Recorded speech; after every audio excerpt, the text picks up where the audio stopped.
কি প্ৰতিক্ৰিয়া ব্যক্ত কৰিব মুহূৰ্তত?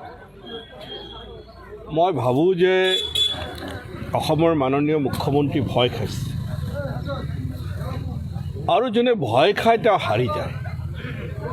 যোৰহাটতো মুখ্যমন্ত্ৰী আৰু এনটিআৰ মন্ত্ৰীসভা প্ৰচাৰ কৰি গৌৰৱ গগৈক হৰুৱাব পৰা নাছিল আৰু মুখ্যমন্ত্ৰীয়ে অনুধাৱন কৰিছে 2026 সমাগত নিৰ্বাচনত তেওঁৰ পৰাজয় নিশ্চিত আৰু পৰাজয় নিশ্চিত জানি তেওঁ এতিয়া আবল তাবল বকিবলৈ আৰম্ভ কৰিছে, ভ্ৰম বকিবলৈ আৰম্ভ কৰিছে আৰু গৌৰৱ গগৈ আৰু তেওঁৰ পৰিয়ালক টাৰ্গেট কৰি লৈছে।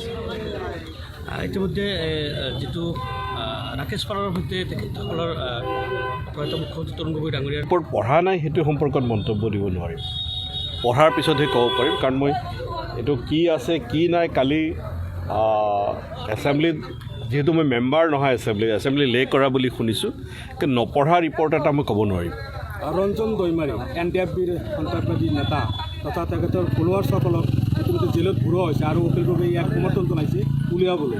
এই ক্ষেত্ৰত আপুনি কি মতামত?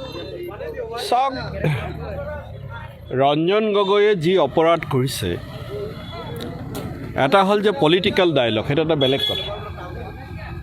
কিন্তু গুৱাহাটী বিস্ফোৰণ যিটো হৈছিলে, গণেশগুৰি বিস্ফোৰণ, কোৰ্টৰ বিস্ফোৰণ, সেই বিস্ফোৰণৰ কথা যদি ভাবে তেতিয়াহ'লেতো সেইসকল যিসকল এই বিস্ফোৰণত জড়িত তেওঁলোকৰ শাস্তি হ'ব লাগিব। কিন্তু যদি ৰাজনৈতিক সমাধানৰ কথা ভাবে উগ্ৰপন্থীয়ে, সেইটো এটা ৰাজনৈতিক আলাপ আলোচনা হ'ব লাগিব। কিন্তু একে সময়তে CGM কোৰ্টৰ বা গণেশগুৰিৰ বিস্ফোৰণৰ যিসকল লোকে প্ৰাণ হেৰুৱালে তেওঁলোকৰ আত্মাৰ শান্তি পাব লাগিব। অখিল গগৈয়ে কৈছে যে তেখেতসকলক উলিয়াই দিব লাগে জেলৰ পৰা। এই ক্ষেত্ৰত আপুনি সমৰ্থন জনায়? মই কৈছোঁৱে যে গণেশগুৰি বিস্ফোৰণত যিসকল নিহত হ'ল, CGM কোৰ্টত যিসকল নিহত হ'ল, সেইসকলৰ আত্মাই শান্তি পাব লাগিব। সেই অপৰাধত যিসকল জড়িত তেওঁলোকে শাস্তি পাব লাগিব। কিন্তু NDFBৰ লগত আলফাৰ লগত ৰাজনৈতিক আলাপ আলোচনা চলাই থাকিব লাগিব। ৰাজনৈতিক আলাপ আলোচনা এটা বেলেগ বিষয়।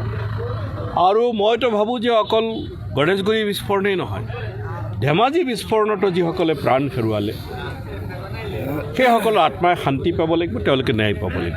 মুখ্যমন্ত্ৰীয়ে কৈছে চৰৰ মাটি ভাবে। অসম চুক্তি 71 চনৰ ভিত্তিত নাগৰিকত্ব দিছে। গতিকে 71 চনলৈকে যিসকলৰ বা NRCত যিসকলৰ নাম অন্তৰ্ভুক্ত হ'ল, যদিও কিছু কাম বাকী আছে, কিন্তু ইতিমধ্যে যিসকলৰ নাম NRCত অন্তৰ্ভুক্ত হৈছে সেই সকলোকে মাটিৰ পট্টা দিব লাগে। দুটামান ডেভেলপমেণ্ট দীৰ্ঘদিন এই ৰাস্তাটো চৰকাৰে সময়মতে কাম নকৰাৰ কাৰণে সমস্যাৰ সৃষ্টি হৈছে। খৰালি কাম কৰিব লাগে, কিন্তু খৰালি গৈ আছে। বাৰিষাৰ কথা বাদ দিয়ক, এতিয়া খৰালি কামৰ উপযুক্ত সময়। আগতো খৰালিত কাম হোৱা নাই, এতিয়াও কাম হোৱা নাই। আমাৰ চৰকাৰখনে, চৰকাৰৰ মুখ্যমন্ত্ৰী হওক মন্ত্ৰীসকল, তেওঁলোকে সংবাদ মাধ্যমত কথা বেছি কয়, কামটো কম কৰে, যাৰ কাৰণে এই জাতীয় কৰাৰ নিচিনা সমস্যা বিভিন্ন জেগাত সৃষ্টি হৈছে। এতিয়াও সময় আছে, অন্ততঃ আৰু 2 মাহ কাম কৰিব পাৰে। সেইকাৰণে মই চৰকাৰক অনুৰোধ জনাইছোঁ যে অতি সোনকালে ইয়াত কামৰ ব্যৱস্থা কৰিব লাগে, যাতে বাৰিষা আহিলে আকৌ এই কৰাৰকুৰৰ দলংখনৰ প্ৰতি, বেকীৰ দলংখনৰ প্ৰতি নতুন ভাবুকিৰ সৃষ্টি নহয়। তাৰ কাৰণে মই চৰকাৰখনক আহ্বান জনাইছোঁ। আৱাসিক বিদ্যালয়খন প্ৰায় 5 বছৰ হ'ল। চাওক, বৰ্তমান মই সাংসদো নহয়, বিধায়কো নহয়। মই বিধায়ক থাকোঁতে এই বিদ্যালয়খন ইয়ালৈ আহিছিলে, সাংসদ থাকোঁতে কাম আৰম্ভ হৈছিলে। ভৱনৰ কাম সম্পূৰ্ণ হৈছে। চৰকাৰক মই অনুৰোধ কৰিছোঁ যাতে এই আৱাসিক বিদ্যালয়খনৰ কাম আৰম্ভ হয়, আৰু বৰ্তমানৰ সাংসদ বিধায়ককো মই অনুৰোধ কৰিছোঁ তেওঁলোকেও যাতে বিষয়টোত মনোযোগ দিয়ে।